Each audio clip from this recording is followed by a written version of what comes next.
Intel ভালো না AMD ভালো, এই নিয়ে গ্যাঞ্জামটা চলছেই, থামছেই না। এবং এই সুযোগে একটু ভিউ কাউন্ট বাড়িয়ে নেওয়ার জন্য আমরা শুরু করেছি একটা নতুন সিরিজ, যেখানে আমরা সেম প্রাইস রেঞ্জে ইন্টেল এবং এএমডির প্রসেসর দিয়ে সিমিলার কম্পোনেন্ট দিয়ে দুইটা পিসি বিল্ড করি এবং তারপরে টেস্ট করে দেখি কোনটা বেটার, কোনটা কার জন্য বেশি মানানসই। আজকে আমাদের কাছে আছে ইন্টেল এবং এএমডির দুইটা সিস্টেম।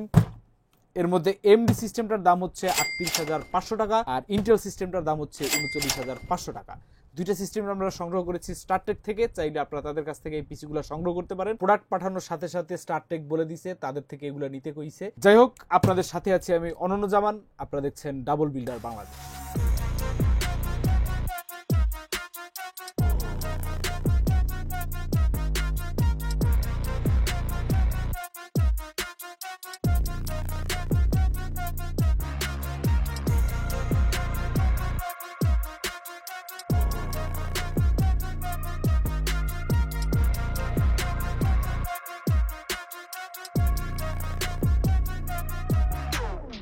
আচ্ছা, এখানে প্রসেসর উল্টাপাল্টা হয়ে গেছে।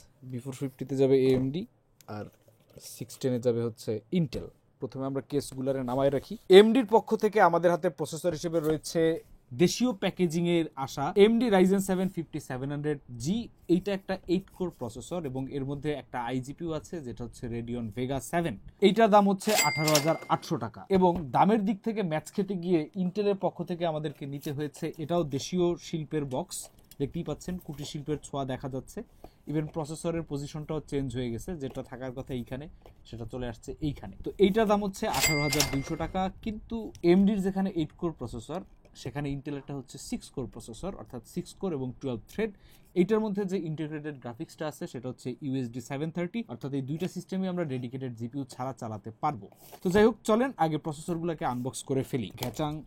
আমরা এই বিল্ডগুলো করার চেষ্টা করতেছি কম টাকার মধ্যে, যত কম বাজেটের মধ্যে করা যায় আর কি। তবে আপনারা যারা বিল্ড করবেন তারা চাইলে বাজেট আরও বাড়াইতে পারেন, কোনো অসুবিধা নেই, কোনো মানা নেই। স্টক কুলার দেওয়া আছে ইন্টেলের, কুলারটিকে উন্মুক্ত করা যাক। এই হচ্ছে ইন্টেলের স্টক কুলার, দেখতে পাচ্ছেন 3 লাইনের প্রি অ্যাপ্লাইড থার্মাল পেস্ট দেওয়া আছে। কাজে পরে যদি দেখেন থার্মাল পেস্ট দেই নেই, কেউ আবার হাউকাউ করে বুঝছেন না যে ভাই থার্মাল পেস্ট মিসিং। এরপরে আরেকটি দেশীয় বক্স উন্মুক্ত করা যাক। আসে না কেন? ও নো। এই হচ্ছে আমাদের 5700G। এইটার সাথে একটা স্টক কুলার দেয়া আছে, রেইথ স্টেলথ কুলার। এটার মধ্যেও থার্মাল পেস্ট প্রি অ্যাপ্লাইড আছে। তবে দেখেন এইখানে থার্মাল পেস্টের পরিমাণ অনেক বেশি। রাইজেনকে একটা পয়েন্ট বাড়তি দেওয়া গেল একটু বেশি থার্মাল পেস্ট দেওয়ার জন্য। এরপর হচ্ছে মাদারবোর্ড। দুইটা মাদারবোর্ড আমাদের কাছে আছে। একটা হচ্ছে গিগাবাইট B450MK। গিগাবাইট B450MK এর দাম হচ্ছে 9,100 আর MSI Pro H610ME DDR4 এই বোর্ডটার দাম হচ্ছে 10,100। এখন একটা জিনিস খেয়াল করেন, B450 চিপসেট কিন্তু এমডির এন্ট্রি লেভেল চিপসেট না। যদিও এটা বেশ কয়েক জেনারেশন পুরানো, দ্যাটস ওয়াই দাম কমে গেছে। কিন্তু ইন্টেলের ক্ষেত্রে এই H610 কিন্তু তাদের একদম এন্ট্রি লেভেলের চিপসেট, বাট স্টিল এটার দাম বেশি। এই জন্যই বলি যে বাজেট যাদের লিমিটেড তারা কেন ইন্টেল থেকে মুখ ফিরায় নিচ্ছে। বিকজ ইন্টেলের প্রসেসরের দাম যেমন বেশি, মাদারবোর্ডের দামও বেশি, হোল কম্বোটার দামই বেশি পড়ে যায়। যেখানে আমি একটা 8 কোর সিপিইউ এবং একটা 450 মাদারবোর্ড পেয়ে যাচ্ছি 30,000 টাকার মধ্যে, সেখানে এই 6 কোর আর এন্ট্রি লেভেলের চিপসেটের মাদারবোর্ড নিয়ে আমাকে সেটেল করতে হচ্ছে ওই 30,000 টাকার আশেপাশে। যাই হোক, চলেন মাদারবোর্ডগুলো আনবক্স করি এবং এরপরে সিপিইউগুলো ইনস্টল করে ফেলা যাক। আচ্ছা, এখানে অনেকেই বলতে পারেন যে আর কিছু টাকা বাড়ায় একটা B550 বোর্ড নেওয়া যেত, কেন আমরা নিলাম না। আসলে এই ধরনের যে ভিডিওগুলো আমরা তৈরি করি এগুলা একদম কম বাজেটের মধ্যে, সিমিলিয়ার বাজেটের মধ্যে কম্পারিজন করার জন্য। দ্যাটস ওয়াই আর কি এইখানে আমরা চাইলেও একটু বেটার বোর্ড নিতে পারি না। তবে আপনারা যারা পারচেস করবেন তাদের কাছে কিন্তু অপশন আনলিমিটেড। আপনারা চাইলেই বাজেট একটু বাড়ায় ডেফিনেটলি বেটার মাদারবোর্ড নিতে পারেন উইথ এনাফ ফিচার্স, স্পেশালি যে ফিচারগুলো আপনাদের কাজে লাগে। ইটস নট লাইক যে এই বোর্ড দিয়ে আমার পারফরমেন্স আমি কম পাবো বা এমন কিছু, কারণ এই সিপিইউটা 5700G মাত্র 65 ওয়াট কনজিউম করে। সো মাত্র 65 ওয়াট পাওয়ার দেওয়ার জন্য আমার আসলে এই বোর্ডের থেকে বেটার কিছু নেসেসারি এমন না। তবে যেহেতু বোর্ডের দাম কম সেহেতু এর কিছু লিমিটেশনও আছে। এছাড়াও 5700G তে আপনার কোনো Zen 4 সাপোর্ট নাই। সো আপনি যদি B550 বোর্ড নেন, Zen 5 PCI স্লটের যে সুবিধাটা আছে সেই সুবিধাটা আপনি পাবেন না। এই হচ্ছে আমাদের বোর্ড। ইন্টেলেরটা এবার আনবক্স করে ফেলা যাক। এই হচ্ছে আমাদের ইন্টেলের বোর্ড। দুইটাই এন্ট্রি লেভেলের বোর্ড। দেখেন size, shape, form factor almost similar এবং দুইটাই মেমোরি চ্যানেল দুইটা করে দেয়া আছে। এইখানে যদিও এমডিটা 8 কোরের একটা সিপিইউ, কিন্তু এইটা কিন্তু AM4, অর্থাৎ এটা আপনি DDR4ই থাকবেন। বাট ইন্টেল 12400 কিন্তু DDR5 মাদারবোর্ডে আপনি ইনস্টল করতে পারবেন, এই একটা বেনিফিট আছে। প্লাস এইটা Zen 4 PCIe লেন্স সাপোর্ট করে, সো Zen 4 এর এক্সট্রা স্পিডটাও আপনি পাবেন। So give and take both দিকেই আছে, এখানে দুইটা বাড়তি কোর আর এইখানে DDR5 এবং Zen 4 সাপোর্ট। তবে এখান থেকে আমরা DDR5 এর কথাটা বাদ দিতে পারি, কারণ এই বাজেটে DDR5 সিস্টেম মানে আপনি কি করবেন ভাই। অবশ্য আছে কিছু ড্রাগন, তারা বানাইলেও বানাইতে পারে। প্রথমেই আমরা AMD-র এই কুলারের পুরাতন এই জিনিসগুলোকে খুলে ফালাই দিব, because we don't need them. পিনযুক্ত প্রসেসর এই কোণা এবং সকেটের থাকা এই কোণার সাথে মিলে আমরা প্রসেসরটা বসাই দিব। লিভারটি খুলে নিলাম, এই প্রসেসরটা বসে গেছে। এবার এই লিভারটা আটকাই দিলাম, কাহিনী শেষ। এরপরে ইন্টেলের দিকে যাওয়া যাক। LG এর 1700 সকেটের শেষ জমানার বোর্ড এইটা বলতে পারেন। তবে এই বোর্ডটার দাম 1000 টাকা বিফোর 50 থেকে বেশি হলেও একটা সুবিধা হচ্ছে এই বোর্ডটার যে NVMe স্লট, PCI স্লট, এগুলো কিন্তু Zen 4, সো ওই দিক থেকে 1000 টাকা জাস্টিফাইড বলতে পারেন। আবার অনেকে বলতে পারেন ভাই আমার এত কম টাকার সিস্টেমে আমার Zen 4 থাকলেই কি আর Zen 3 থাকলেই কি। এই প্রসেসরেও এই কোণা এবং সকেটের এখানে এই কোণা টু কোণা মিলিয়ে কাহিনী ঘটাই দিতে হবে। বসে যাও, ওকে, ডান। দুইটার প্রসেসর ইনস্টলেশন শেষ, এরপর আমরা কুলার ইনস্টল করব। প্রথমে Wraith Stealth, এখানে 4টা স্ক্রু বরাবর এই ভাইকে বসিয়ে দিতে হবে। এখন র্যামের ক্লিয়ারেন্সে এখানে একটা ঝামেলা হতে পারে, বাট আমরা যেহেতু সিঙ্গেল চ্যানেল মেমোরি ব্যবহার করতেছি না, আমরা পরে ডুয়াল চ্যানেলও ব্যবহার করতে পারি পারফরমেন্স টেস্টের সময়, তাই এটাকে উল্টাই দিলাম যাতে এই AMD লোগোটা এখানে কোনো প্যারা না দেয়। এই AMD লোগোটা যদিও এইখানের 4টা স্ক্রু খুলে ঘুরে উপর দিকে দেওয়া যায়, কিন্তু সেই প্যারা আজকে আমরা নিব না, এত টাইম নাই, কারণ পারফরমেন্স টেস্ট করতে হবে, যেটা বেশি গুরুত্বপূর্ণ। কুলার ইনস্টলেশনের সময় সবসময় কোনাকুনি স্ক্রুগুলা হালকা হালকা করে টাইট দিয়ে দিয়ে আগাতে হবে। কোনো একটা যদি আপনি প্রথমেই বেশি টাইট দিয়ে দেন, পরে হয়তো গিয়ে দেখবেন আর এক কোনায় রিচই করতে পারতেছেন না। সো ক্রিস ক্রস স্ক্রু করা হচ্ছে rule of thumb. Almost done, okay, এটা শেষ। এরপর হচ্ছে এইটা, ইন্টেলের কুলারগুলো লাগানো একটু প্যারা। ওকে, এরপরে কানেক্টর খানাকে এখানে লাগাই দিতে হবে। ওকে, কুলার ইনস্টলেশন শেষ। এরপর আমরা সিস্টেম ড্রাইভগুলো ইনস্টল করব। সিস্টেম ড্রাইভ হিসেবে আমরা ব্যবহার করতেছি টিম MP33 256 GB। এগুলার এক একটার দাম হচ্ছে 3300 টাকা করে। এখান থেকে ছিঁড়ে ফেলতে হবে। এগুলো আসলে ডিরামলেস বাজেট SSD, মোটামুটি দিয়ে কাজের কাজ হবে আর কি। তবে স্টোরেজের ব্যাপারটা পুরোপুরি সাবজেক্টিভ, যার যেরকম দরকার মতো আপনারা কিনে নিতে পারেন, বাড়ায় নিতে পারেন। দুইটা বোর্ডই আমাদের একটা করে NVMe স্লট আছে। এইটার মধ্যে ল্যাচ আছে, কিন্তু এটার মধ্যে ল্যাচ নাই, তার মানে এটার বক্সের মধ্যে স্ক্রু থাকার কথা। স্ক্রু খুঁজে বের করতে হবে। এবারে SSD খানা বসিয়ে দেওয়া যাক।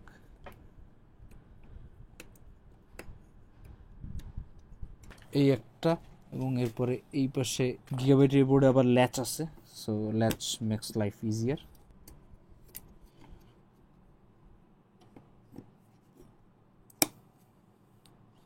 ব্যাস, এটা শেষ। পরে এটার স্ক্রুটা লাগাই ফেলতে হবে এদিকে। SSD ইনস্টলেশন শেষ। এরপর হচ্ছে মেমোরি হিসেবে আমরা প্রাইমারিভাবে ব্যবহার করতেছি দুইটাই Corsair Vengeance LPX 8GB 3200 MHz এর DDR4 মেমোরিজ। 9RGB এই র্যামগুলোর দাম হচ্ছে 2550 টাকা করে, তবে এর থেকে কম দামে বাজারে র্যাম পাওয়া যায়, চাইলে সেগুলো আপনারা নিতে পারেন। তবে Corsair বেশ পপুলার, সো অনেকেই হয়তো Corsairই প্রেফার করবেন। তবে Corsair মেমোরির বাজারে এখন অনেকগুলো ভেরিয়েশন আছে। তবে স্মার্টের স্টিকার যেহেতু আছে, দ্যাট মিনস স্মার্ট হচ্ছে বাংলাদেশের Corsair official dealer, so smart sticker দেখে কিনলে পরে একটু প্যারালেস থাকতে পারবেন আর কি। ওকে, আমরা সব B2 চ্যানেলগুলোর মধ্যে এই যে দেখেন মেমোরির স্লট লেখা আছে A1 B1, আমরা B1 গুলো র্যামগুলো ইনস্টল করব। এই মাদারবোর্ডেও একই কাহিনী, এখানেও লেখা আছে ডিম A1 ডিম B1, আমরা B1 ইনস্টল করব। ওকে, আমাদের দুইটা মাদারবোর্ডের প্রিপারেশনই শেষ। মোটামুটি দুইটা বোর্ডই একই পরিমাণ টাকা খরচ হয়েছে, 500-1000 এদিক সেদিক হইতে পারে। এইবারে আমরা কেস গুলো ধরবো। মাদারবোর্ডগুলো আপাতত এদিকে সরিয়ে রাখা যাক। কেস হিসেবে আমরা ব্যবহার করছি দুইটা Antec NX212। এই কেসগুলোর দাম হচ্ছে 4150 টাকার মতো।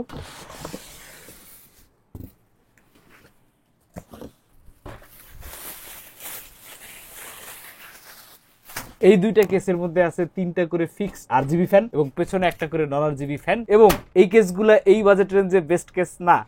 তাই নাকি? আপনি চাইলেই 3500 টাকা দিয়ে মোনার্ক মিস্ট্রি বক্স বা পিসি পাওয়ার আইস কিউব এগুলোও নিতে পারতেন। বলেন কি? নিলে আরো 500-600 টাকা কমাইতে পারতেন। আমি বিশ্বাস করি না। কিন্তু স্টারটেক তো অ্যাডটেক দিয়ে দিছে। আপনার বুদ্ধি ভালো।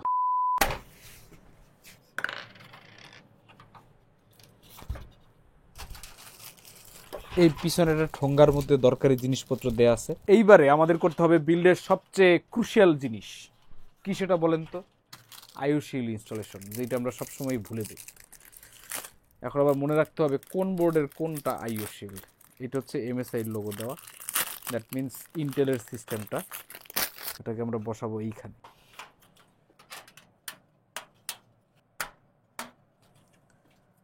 ওকে, একটা শেষ। তারপর হচ্ছে দ্বিতীয়টি গিগাবাইট, মনে হচ্ছে অল টাইম বাটার বনের প্যাকেট খুলতেছি।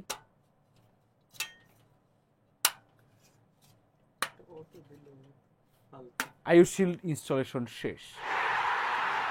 তাইলে এখন কি আমরা পাওয়ার সাপ্লাই ইনস্টল করবো আগে নাকি মাদারবোর্ড? কেসগুলো যেই সাইজের বড়, এর মধ্যে মনে হয় ফুল এটিএক্স বোর্ডে ঢুকে যাওয়ার কথা। সো সেক্ষেত্রে হয়তো আমাদের পরবর্তীতে পাওয়ার সাপ্লাই লাগাইতে বিশেষ প্যারা খাইতে হবে না, তাইলে আমরা মাদারবোর্ডগুলোই আগে মাউন্ট করে ফেলি। আচ্ছা, ফ্যান তো দেখতেছি পেছনেরটাও আরজিবি ফ্যান। ওয়েবসাইটে দেখে মনে হয়েছিল যে এগুলো মনে হয় নন আরজিবি। ওকে, ঘটনা যাই হোক, প্রথমে আমাদেরকে স্ক্রুগুলো নিতে হবে, মাদারবোর্ডের স্ক্রু।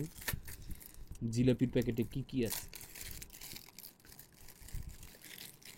দয়ার সাগর অ্যান্টেক থেকে 1টি 2টি 3টি 4টি কেবলটাই দেয়া হয়েছে। না, আরেকটা আছে 5টি কেবলটাই। তারপরে এই মাল দেয়া হয়েছে 3টা, খুব উপকার হইল। এরপর হচ্ছে স্ক্রুর সেট, একটা সেট খুললেই আই গেস আমাদের হয়ে যাবে। প্রথমে মাদারবোর্ডের স্ক্রুগুলা, এই যে এরকম ফ্ল্যাট বেড সহ স্ক্রুগুলা, 2, এটা না 3, 5, 6টায় আমাদের একটা বোর্ড হয়ে যাবে। প্রথমে মাদারবোর্ডটাকে বসিয়ে দেওয়া যাক। এমএটিএক্স বোর্ড তো কেসটার মধ্যে খুব পিচ্ছি পিচ্ছি লাগতেছে। এই জন্য আমি বলছিলাম যে এইখানে ওই মিস্ট্রি বক্স আইস কিউব টাইপের কেস হইলে পরে ওভারঅল লুকটাও দেখতে একটু গর্জিয়াস হইতো, প্লাস ওভারঅল কস্টটাও একটু কমে আসতো। এখন মাদারবোর্ডটা এমন একটা জায়গায় আছে, কোন জায়গা দিয়ে এটা ধরা আছে, পেছনে ফাঁকা জায়গা দিয়ে ধরা গেছে।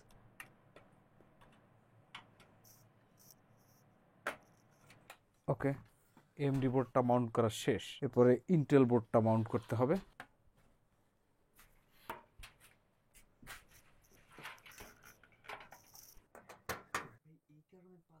ওকে, আমাদের মাদারবোর্ড দুইটাই ইনস্টল করা শেষ। এরপর হচ্ছে পাওয়ার সাপ্লাই। পাওয়ার সাপ্লাই হিসেবে আমরা ব্যবহার করতেছি অ্যান্টেক মেটা 350। এগুলোর দাম হচ্ছে 2950 টাকা। অ্যান্টেকের প্রোডাক্ট ভালো হওয়ারই কথা, বাট মেটা সিরিজে কোনো প্রকার কোনো রেটিং নাই। তবে 2 বছরের ওয়ারেন্টি আছে, কিন্তু আমি শুনছিলাম এটার ওয়ারেন্টি নাকি বাড়ায় দেওয়া হচ্ছে, কিন্তু এখানে বাড়তি ওয়ারেন্টির ব্যাপারে কিছু লেখা দেখতেছি না। ATX 12 ভোল্ট লেখা আছে। ওকে, 2950 টাকায় অ্যান্টেকের পাওয়ার সাপ্লাই, কাজ চলে যায় আর কি। রং বেরঙের নানান কালারের নন মডুলার একটা পাওয়ার সাপ্লাই। অবশ্য যখন আমরা এই সিস্টেমগুলোয় জিপিইউ অ্যাড করে টেস্ট করব, তখন আমাদেরকে বাড়তি পাওয়ার সাপ্লাইয়ের হেল্প নিতে হবে, কারণ 350 ওয়াটের একটা পাওয়ার সাপ্লাই দিয়ে একটা ডেডিকেটেড জিপিইউ চালানো আসলে ডিফিকাল্ট, একটু রিস্কি হয়ে যায় আর কি, যদি না RX 580 টাইপের পুরোনো আমলের পাওয়ার সাপ্লাই হয়ে থাকে। কেবলগুলো প্রথমেই খোলা দরকার নেই, প্রথমে পিএসইউটা মাউন্ট করে ফেলি। ফ্যানটা নিচের দিকে। এখন অনেকে বলতে পারেন যে ভাই আমার তো বাজেট নাই, আমি কি কেসের সাথে ফ্রি আসা পাওয়ার সাপ্লাই বা 500 টাকার পাওয়ার সাপ্লাই ব্যবহার করতে পারি কিনা? যেভাবেই যা বলেন না কেন, 5700G একটা 8 কোর সিপিইউ, যদিও মাত্র 65 ওয়াট টিডিপি, কিন্তু তাই বলে একটা 8 কোর সিপিইউর সাথে এই ধরনের একটা পিএসইউ নেওয়াটা একটু ঝুঁকিপূর্ণ। না নেয়ারই আমার পরামর্শ থাকবে ওই ধরনের পিএসইউ গুলা অ্যাটলিস্ট বেস্ট হয় যদি আপনি একটা ব্রোঞ্জ রেটেড পিএসইউ নিতে পারেন, না নিতে পারলে অ্যাটলিস্ট একটা ভালো ব্র্যান্ডের একটা ডিসেন্ট পিএসইউ নেওয়ার চেষ্টা করা উচিত। ওকে, এমডি সিস্টেমে পিএসইউ ইনস্টলেশন শেষ। এরপরে ইন্টেল সিস্টেমটায় আমরা পিএসইউ ইনস্টল করব। ফ্যান নিচে।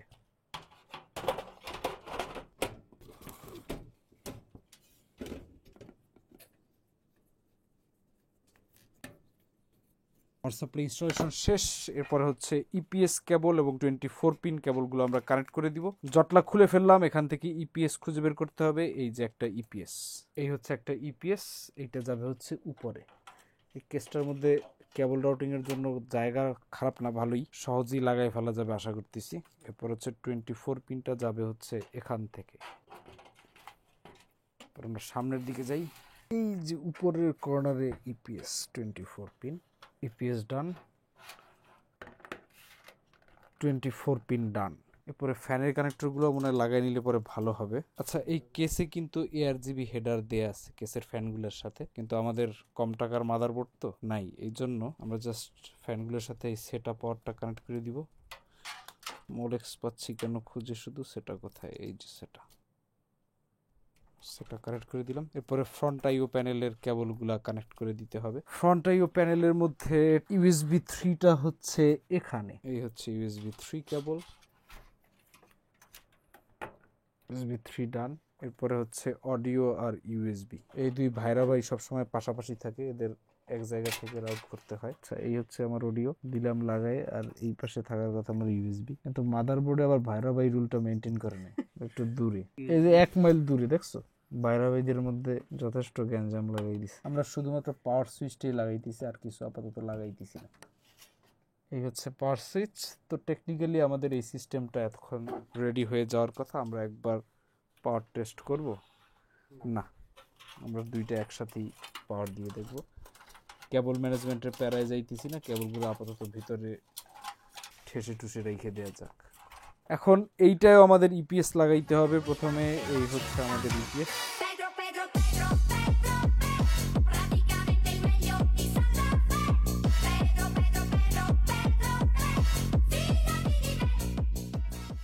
ওকে, আমাদের মোটামুটি দুইটা সিস্টেমই মেইন কানেকশনগুলো লাগানো কমপ্লিট। কেবলগুলো একটু প্যাচগুজ দিয়ে ভিতরে রেখে দিলাম। এবার আমার দরকার দুটো পাওয়ার কেবল। ওকে, পাওয়ার কেবল পাওয়া গেছে। কম টাকার পাওয়ার সাপ্লাই দেখি কোনো অন অফ সুইচ নাই, পাওয়ার সাপ্লাইতে কানেক্ট করে দিছি। এখন যদি পাওয়ার হয় তো হইলো, না হইলে নাই। Ready, 1 2 3, broom. এটা বুম হলো না কেন? মাঝখানে এক রাত পার হয়ে গেছে, বাট আমরা স্টিল মোমেন্ট অফ ট্রুথের জন্য অপেক্ষা করতেছি। কালকে অনেক রাত হয়ে গেছিল। পাওয়ার বাটন দাবিয়ে দেখবো যে সিস্টেম চলে কিনা। Ready, 1 2 3, broom. Yes yes yes, দুইটাই চলতেছে। রাইজেন সিস্টেমটা নীল কালার দিয়ে শুরু হয়েছে, আর ইন্টেলটা লাল, একটু গোলমাল হয়ে গেছে, টেকনিক্যাল জটিলতা। যাই হোক, সিস্টেম যেহেতু অন হয়ে গেছে, এখন আমরা উইন্ডোজ দেবো। কেউ আবার জিজ্ঞেস করেন না উইন্ডোজ কই থেকে ডাউনলোড করবো। এরপরে আমরা ড্রাইভারগুলো ইনস্টল করব, তারপরে আমরা পারফরমেন্স টেস্ট শুরু করব। দেখবো যে সিঙ্গেল কোর মাল্টি কোর কোন প্রসেসর বেটার পারফর্ম করে, এবং গেমিং এ কি অবস্থা হয়, এবং এর সাথে একটা জিপিইউ আপগ্রেড করলে পরে কি পরিমাণ পারফরমেন্স আপলিফট হয়, এবং এর সাথে ইচ্ছা আছে ডুয়াল চ্যানেল র্যাম দিয়েও টেস্ট করার। অনেক অনেক টেস্ট।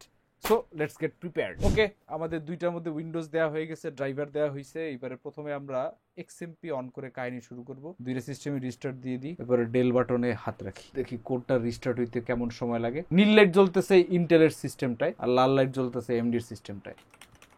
এমডি আগে বুট হয়েছে। BIOS has been reset, please reconfigure BIOS setup items if needed. না, দরকার নেই। আচ্ছা, এখান থেকে আমরা এক্সএমপি প্রোফাইল 1 সিলেক্ট করে দিলাম, আর এখানে আমরা এক্সএমপি ডিসেবলড আছে, প্রোফাইল 1 দিয়ে দিলাম। এবার F10 দিতে হবে, এন্টার, ডান। দেখা যাক এবার কে আগে বুট হয়। ভালো কথা, এই কেসগুলোর উপর একটা বাটন আছে, বাটন চাপ দিয়ে কিন্তু আপনি আপনার ফ্যানের কালার চেঞ্জ করতে পারবেন। এমডি আগে বুট হয়েছে। ইন্টেল ফ্যানরা কোথায়? সবে মতো একটু বন্ধ হয়েছে। ওকে, আমাদের দুইটার এক্সএমপি প্রোফাইল অন হয়ে গেছে। এখন আমরা যেটা করব সেটা হচ্ছে সিনেবেঞ্চ দিয়ে সিঙ্গেল কোর এবং মাল্টি কোর টেস্ট করব। তার আগে আমরা হার্ডওয়্যার ইনফোটা অন করে নিব, সো দ্যাট আমরা টেম্পারেচার গুলো দেখতে পারি যে কেমন পারফর্ম করতেছে স্টক কুলার গুলা। অবশ্য সিঙ্গেল কোরেরটা দেখে লাভ নাই, মাল্টি কোরেরটা দেখলে পরেই বুঝতে পারবো যে ম্যাক্সিমাম স্ট্রেসে কেমন টেম্পারেচার থাকে। ওকে, এবার এদেরকে আমি মিনিমাইজ করে নিই। ওকে, প্রথমে single core test. Single core starts now. কি হয় কাহিনী দেখা যাক। এখন পর্যন্ত মনে হইতেছে ইন্টেলেরটাই এক ফোঁটা আগানো, কিন্তু যেই গতি দেখতেছি কয় মিনিট লাগে কে জানে। ও ইয়েস, ইন্টেল 5th ব্লকে চলে গেছে। এমডি মাত্র 5th ব্লক শেষ করার আগে ওরা 7th block, 8th block, 9th block. I guess 12400 এর সিঙ্গেল করে পারফরমেন্স স্কোর বেটার আসবে কম্পেয়ার টু 5700G। যাক, টেস্ট শেষ হওয়ার আগ পর্যন্ত কোনো কথা না বলি। সিঙ্গেল করে ক্লক স্পিডের যদি আমরা কথা বলি, তাইলে ইন্টেলেরটায় আমরা এখন 4189 দেখতে পাইতেছি, ম্যাক্স 4390। আর এমডিতে আমরা দেখতে পাচ্ছি এখন কোর ক্লক 3806, ম্যাক্স 4641। ম্যাক্স বেশি, কিন্তু এভারেজে ইন্টেল আগানো আছে। ওকে, আমাদের সিঙ্গেল কোর টেস্ট শেষ। সিঙ্গেল করে আগায় আছে ইন্টেল 1657 পয়েন্টস, আর এমডি 1499 পয়েন্টস। প্রায় বলতে পারেন 150 পয়েন্টসে পিছিয়ে আছে এমডি। এনিওয়ে, যেহেতু এটা 6 কোর প্রসেসর, সিঙ্গেল করে সে বেটার করতেছে, even though it has 2 more physical course, but single করে সে পিছিয়ে আছে। এবারে আমরা মাল্টি কোর টেস্টে যাব, দুইটা একসাথে স্টার্ট দিয়ে দিই এবং এখন আমরা টেম্পারেচারও দেখার চেষ্টা করব। দ্যাটস ওয়াই আমরা হার্ডওয়্যার ইনফোর আগের যে ডাটাগুলো আছে এগুলাকে রিসেট করে দিব। টাইমারটায় ক্লিক দিলেই রিসেট হয়ে যাবে। এখন যদি আমরা খেয়াল করি, আমরা কোর ক্লক পাচ্ছি ইন্টেলে 3990 কারেন্ট, এভারেজ হচ্ছে 3990। টেম্পারেচারে যদি আমরা দেখি, কোর টেম্পারেচার হচ্ছে 78, ম্যাক্স 82। আর এমডি সিস্টেমটা যদি আমরা দেখি, কোর ক্লক কিন্তু এখানে আমরা আরো ভালো পাচ্ছি 4200, এভারেজ 4300। আর যদি আমরা টেম্পারেচার দেখি, কোর টেম্পারেচার কই, এই যে এইখানে কোর টেম্পারেচার 82, কারেন্ট ম্যাক্সিমাম 82। আপাতত এই অবস্থা। আর এদিকে কি অবস্থা? এদিকে কাহিনী প্রায় ঘটার শেষ, কারণ এক পাশে 6টা কোর, এক পাশে 8টা কোর দৌড়াইতেছে, তো এজন্য রেন্ডারের টাইম লাগতেছে না খুব একটা। Almost there. এমডি আগে শেষ করে ফেলছে because of core counts. MD তে আমরা পাইছি টোটাল 13,456 পয়েন্টস। ইন্টেল প্রায় শেষ করে আনছে, ইন্টেল পাইছে 11,561 পয়েন্ট। অর্থাৎ এইখানে পয়েন্টের ডিফারেন্স প্রায় 2000 পয়েন্টসের ডিফারেন্স, দুইটা করতো। ঠিক আছে, দ্যাট মিনস আমরা যেটা বুঝলাম যে সিঙ্গেল কোর বেসড যে অ্যাপগুলো আছে সেই অ্যাপগুলা ইন্টেল সিস্টেমটা বেটার পারফর্ম করবে। গেমস আছে, অনেক অ্যাপ আছে, মাল্টি থ্রেডেড ওয়ার্কলোড যেগুলো আছে, মাল্টি থ্রেডেড ওয়ার্কলোডে যেসব অ্যাপ বেটার পারফর্ম করে, গেমগুলো বেটার পারফর্ম করে, সেইখানে এমডি আগায় থাকবে। চলেন এইবার আমরা গেম টেস্ট শুরু করি। আচ্ছা, এই হচ্ছে সিঙ্গেল চ্যানেল মেমোরির হিসাব নিকাশ। এইবার আমরা দুইটা সিস্টেমে ডুয়াল চ্যানেল মেমোরি ইনস্টল করে দেখবো পারফরমেন্সের কতটুকু আপলিফট পাওয়া যায়। আমাদের কাছে কর্সার ভেঞ্জেন্সের এক্সট্রা র্যাম নাই, কিন্তু স্টুডিওতে আমাদের আছে অ্যাপাসার নক্স। এই 4টা নক্স আমরা দুইটা সিস্টেম ইনস্টল করে ফেলবো, তারপরে আরেক দফা সিনেবেঞ্চ মারবো, দেখবো কি হয়। ওকে, আমরা দুইটা সিস্টেমের মধ্যে অ্যাপাসার নক্স 3200 মেগাহার্জের ডুয়াল চ্যানেল মেমোরি ইনস্টল করে নিছি। এইটা এবং এইটা দুইটাই একটু কষ্ট করে আপনারা দেখে নিন। এখন আমরা ডুয়াল চ্যানেলে কি পরিমাণ পারফরমেন্স বুস্ট পাওয়া যাচ্ছে সেটা দেখবো। সিনেবেঞ্চ অন করে দিলাম। এইবার আর হার্ডওয়্যার ইনফো দেখার খুব একটা দরকার নাই, কারণ টেম্পারেচার মোটামুটি আইডিয়া পাই গেছি। ইন্টেলের সিঙ্গেল কোরের টেস্টিং শেষ। ডুয়াল চ্যানেল মেমোরি লাগানোর পরে স্কোর হয়েছে 1666। স্কোর বাড়ছে খুবই অল্প, মানে ওরকম সিগনিফিকেন্ট কিছু না। আর আমাদের এএমডির সিঙ্গেল কোর যেহেতু স্লো আর একটু, সে এখনো শেষ করতে পারে নাই, তবে লাস্ট লাইনটা আছে, আশা করি তাড়াতাড়ি হয়ে যাবে। টেকনিক্যালি এএমডি ডুয়াল চ্যানেলের বেনিফিট বেশি নিতে পারে বলেই আমরা জানতাম। এখন আরেকটু হাতে নাতে বোঝা যাবে যে আসলে কতটুকু পয়েন্টস ডিফারেন্স এখন হয়। 1504 1666 খুব একটা লাভ হয় নাই, ওই 150 পয়েন্টসেরই ডিফারেন্স আছে। এইবারে আমরা মাল্টিকোরটা রান করে দিই, দেখি মাল্টি করে ডুয়াল চ্যানেল মেমোরির বেনিফিটস কে বেশি নিতে পারে। এটা খুব একটা সময় লাগবে না, গতি বেশ দ্রুত, কঠিন স্পিডে আগাচ্ছে। কুলিং এর দিক থেকে ডেফিনেটলি এমডির যে স্টক কুলারটা আছে এইটা বেটার, কারণ 8টা কোরকে সে ওই 80-86-র মধ্যেই রাখতেছে, যেখানে ইন্টেলের স্টক কুলার এই 6টা কোর কি 86-তে রাখতে প্যারা খাচ্ছে। Almost there. ইন্টেলের থেকে এমডি মাল্টিকোর টেস্ট আগে শেষ করবে এবং আমরা পেয়েছি 13,704 পয়েন্টস।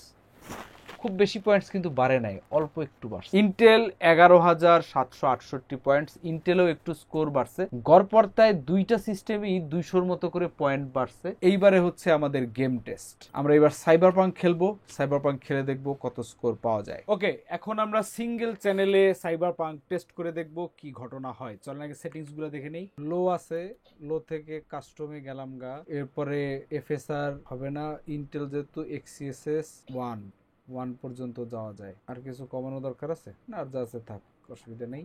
ভিডিও এখান থেকে ভিসিঙ্ক অফ আছে, 1080p তে আছে, ফুল স্ক্রিন করে দিলাম। এখন এইখানে গিয়ে একই কাহিনী হবে। গ্রাফিক্স একদম কাস্টমে যাই, গিয়ে আমরা এফএসআর আলট্রা পারফরমেন্স মোডে দিয়ে দিলাম। ভিডিও সেটিংসে ভিসিঙ্ক অফ আছে, ফুল স্ক্রিন করে অ্যাপ্লাই দিয়ে দিলাম। এইবারে দুইটা সিস্টেমে একসাথে আমরা রান বেঞ্চমার্ক দিয়ে দিব। ইউএসডি 730 লাল সুতা নীল সুতা বের হয়ে যাচ্ছে মনে হচ্ছে, পরিস্থিতি ঘোলাটে, কঠিন। 7000 মেগাবাইট র্যাম, খুব ভালো ইউটিলাইজ দিতেছে। এমডিতে একটু কম, 6500, 18-21 এফপিএস। ইন্টেলে মাত্র শুরু হয়েছে 8 এফপিএস। 730 হাইরে 730। আর রেডিয়ন ভেগা 7 কিন্তু 20 এফপিএস দিতে পারতেছে, মোটামুটি খারাপ না। আর এইটা সিঙ্গেল ডিজিটে আছে। লিটন দাস বাংলাদেশের স্কোর কার্ডের মতো 8 এফপিএস, 9 এফপিএস, আর এইখানে কিন্তু এখন 25-এ চলে আসছি। বেঞ্চমার্ক শেষ। সাইবারপাঙ্ক 5700G এভারেজ 21, ইউএসডি 730 সমৃদ্ধ 12400 মাত্র 9.71, সিঙ্গেল ডিজিটই আছে। এরপর আমরা ডুয়াল চ্যানেল মেমোরিতে গিয়ে দেখি গেমিং এর কি অবস্থা হয়। ওকে, আবার আমরা চলে আসলাম দুইটা মেমোরি লাগায়ে। 38 FPS, 11 FPS।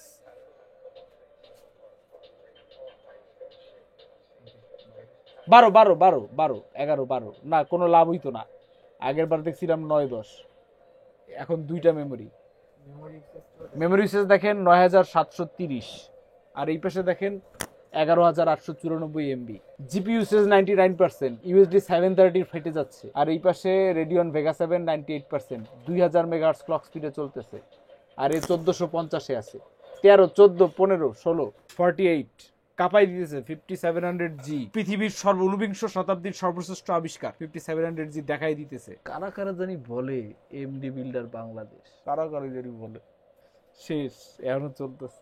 13.09, একখানা আস্ত র্যাম 3000 টাকা দামের মেমোরি লাগানোর পর আমরা কত পেজ বেশি পেলাম? 2। আর এইখানে 42 মানে 10+ FPS বুস্ট পাওয়া গেছে ডুয়াল চ্যানেল মেমোরিতে যাওয়ার কারণে। এখন আমরা যেটা করব, এখন আমরা একটা প্রিমিয়ার প্রো প্রজেক্ট দেখব যে ডুয়াল চ্যানেল মেমোরি থাক, ইন্টেল না এএমডি কে বেটার করে। এরপরে ইচ্ছা আছে একটা গ্রাফিক্স কার্ডও অ্যাড করে দেখার, যে একদম আপগ্রেড করার পরে কে কেমন পারফরমেন্স দেয়। এইবার আমরা প্রিমিয়ার প্রোতে টেস্ট করব। আমাদের ডুয়াল চ্যানেল মেমোরি আছে, কোনো জিপিইউ নাই। 12400 5700G আমরা সেম ফুটেজ ব্যবহার করতেছি দুইটা প্রজেক্টের মধ্যে। প্রিমিয়ার প্রো 2024-এ দুইটাই হচ্ছে আপনার একই ফুটেজ, একদম আইডেন্টিক্যাল। 51 সেকেন্ড, এখানেও 51 সেকেন্ড। কোনো ধরনের কোনো আপনার প্রক্সি করা হয় নাই, এবং দুইটারই প্রিভিউ আছে হাফ 1/2, এবং ড্রপ ফ্রেম কাউন্টারটা চালু আছে। আমরা এখন ড্রপ ফ্রেম কাউন্টার চালাই দেখবো যে কি পরিমাণ ফ্রেম ড্রপ হয়। দুইটাই আমি একসাথে প্লে করে দিচ্ছি। প্লেব্যাক চলতেছে, 51 সেকেন্ড পর্যন্ত প্লেব্যাক হবে। তারপর আমরা দেখবো যে কোনটায় কতটুকু ফ্রেম ড্রপ আছে। এই প্রজেক্টের মধ্যে কোনো ফুটেজের কোনো স্পিড র্যাম্প নাই, কাটস নাই, কিছুই নাই। শুধু জাস্ট একটা লেয়ারে কালার গ্রেড যে লাটটা আছে, লাটটা অ্যাপ্লাই করা আছে, এবারে আর কিছুই নাই। দুইটা স্ক্রিনে আপনারা দেখতে পাচ্ছেন সেম ফুটেজ। কালার একটু ডিফারেন্ট দেখা দিতে পারে কারণ দুইটা ডিফারেন্ট মনিটর, এই কারণে। আমরা অলমোস্ট হাফওয়ে থ্রু, প্রায় শেষের দিকে চলে আসছি আমরা। 40 সেকেন্ডস পার হয়ে গেছে দুইটাই। এখন পর্যন্ত ইন্টেলের 14টা ড্রপ ফ্রেম এবং আপনার এএমডি রাইজেন 5700G-তে 8টা ড্রপ ফ্রেম। শেষ 9টা ড্রপ ফ্রেম, আর ইন্টেলে 14টা ড্রপ ফ্রেম। 14। ওকে, ডান। এইবার আমরা এক্সপোর্ট টেস্ট করব। এক্সপোর্টে গিয়ে আমরা H265 সিলেক্ট করে দিলাম। তারপরে video settings, match source same to same থাকবে। এখান থেকে আমরা হার্ডওয়্যার এনকোডিং অন করে দিছি। টিআর আমরা দেব হাই টিআর এ রেখে ভিবিআর এর বদলে আমরা সিভিআর দিব। কনস্ট্যান্ট ফ্রেম রেট 50 দিলাম, 50। Quality good is okay. এখন আমরা এই সেম সেটিংসটা আবার এই সিস্টেমটায় করব। ওকে, এবার আমরা দুইটা একসাথে এক্সপোর্ট দেব, দেখব কোনটায় কত সময় লাগে, কোনটায় আগে শেষ হয়। এনকোড এখানে দেখাচ্ছে 4 মিনিট 42 সেকেন্ড, আর এখানে দেখাচ্ছে 2 minute 30 second. That means clearly বোঝা যাচ্ছে যে এমডিটায় ফাস্ট এনকোড হওয়ার কথা। এর মধ্যে আমরা একটু টাস্ক ম্যানেজার ঘুরে দেখি সিপিইউ জিপিইউ ইউসেজ কেমন হইতেছে এটা বোঝার জন্য। 22% CPU usage, 32% CPU usage. CPU usage ইন্টেলের ক্ষেত্রে বেশি। জিপিইউ ইউসেজ ইন্টেলে 98%, আর এখানে ভেগা 7-এও 93%। মানে দুইটাই মোটামুটি ভালোই ইউজ করতেছে। তবে এর মধ্যে খুব বেশি কিছু নাই, জাস্ট একটা কালার গ্রেড আছে, এই কারণে জিপিইউ গুলা ভালোই এনকোড করতেছে। তো ইন্টেলে এখন আমরা দেখতে পাচ্ছি 2 মিনিট 50 সেকেন্ড বাকি, আর এএমডিতে 1 মিনিট 21 সেকেন্ড বাকি। 42% হয়েছে। দেখা যাক, আমাদেরকে ধৈর্য ধরে আরো 2-3 মিনিট অপেক্ষা করতে হবে।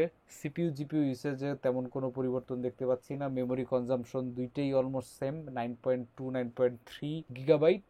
ডিস্ক ইউসেজ একই ডিস্ক, সো কোনো তফাৎ হওয়ার কথা না। জিপিইউ ইউসেজ এএমডিতে একটু কম, 93 94। ইন্টেলে সেটা 98 95 99, কিন্তু এখন পর্যন্ত এমডি বেশ বড় ব্যবধানে এগিয়ে রয়েছে। এমডিতে আর 43 সেকেন্ড বাকি, আর ইন্টেলে এখনো 2 মিনিট বাকি। দেখে এমডি শেষ হয়ে গেলে আমরা টেস্ট আগাবো না, থামাই দিব। ভিডিওর সাইজ অলরেডি অনেক বড় হয়ে যাচ্ছে। এবং ডান।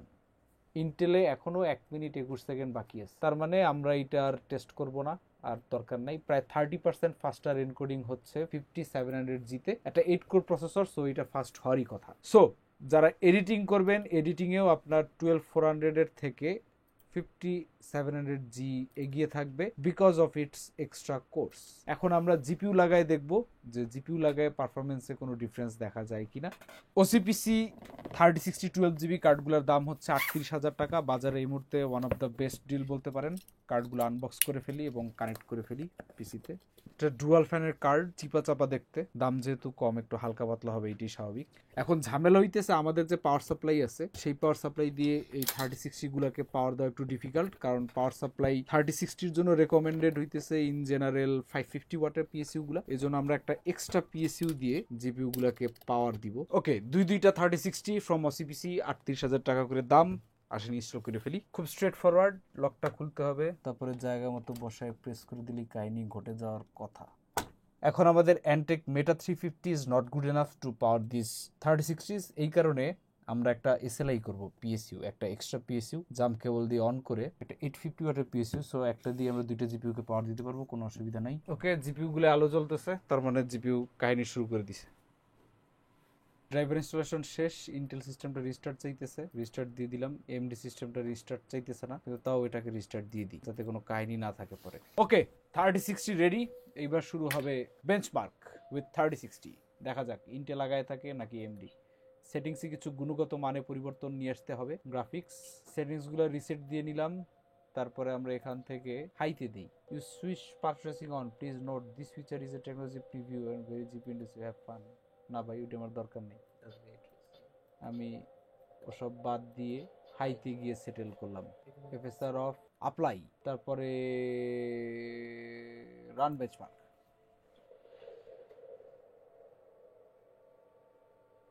এখানেও আমার ধারণা, যেহেতু এমডি রাইজেন 5700G ব্যবহার করতেছি আমরা, এবং সাইবারপাঙ্ক গেমটা ইটসেলফ মাল্টি থ্রেডেড প্রসেসর থেকে যত বেশি কোর তত বেশি সুবিধা নিতে পারে। সো আমার প্রেডিকশন এইটা বেটার পারফর্ম করবে, বাট স্টিল দেখা যাক কি কাহিনী হয়। এখন আমরা দেখতে পাচ্ছি 72 FPS, এখানে দেখতে পাচ্ছি 75 FPS। ইমপ্রেসিভ।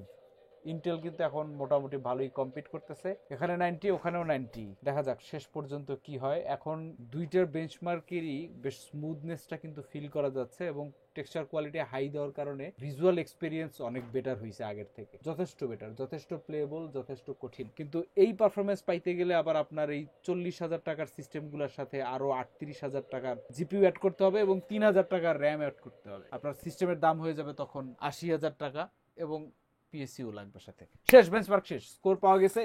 ইয়েস, এইখানে এসে ফাইনালি ইন্টেল 78.18 বিট করে দিছে এমডি কে 77.36, ভেরি লো মার্জিনে।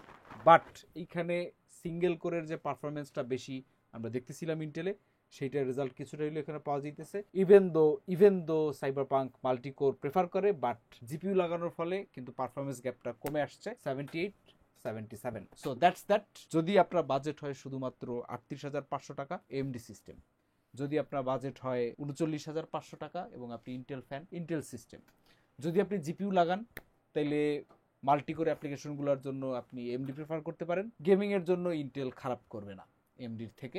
এই হচ্ছে গিয়ে বেসিক হিসাব নিকাশ। তো আপনারা যারা এমডি বা ইন্টেলে চাকরি করছেন, আপনাদের কাছে আমার অনুরোধ থাকবে, আমার একটা দ্রুত প্রাইভেট জেট দরকার, খুব শীঘ্রই দেশের বাইরে যেতে হবে, যদি সম্ভব একটা প্রাইভেট জেট দিয়ে দিন, খুব উপকার হবে। দেখা হবে পরে কোনো ভিডিওতে, সেই পর্যন্ত আল্লাহ হাফেজ।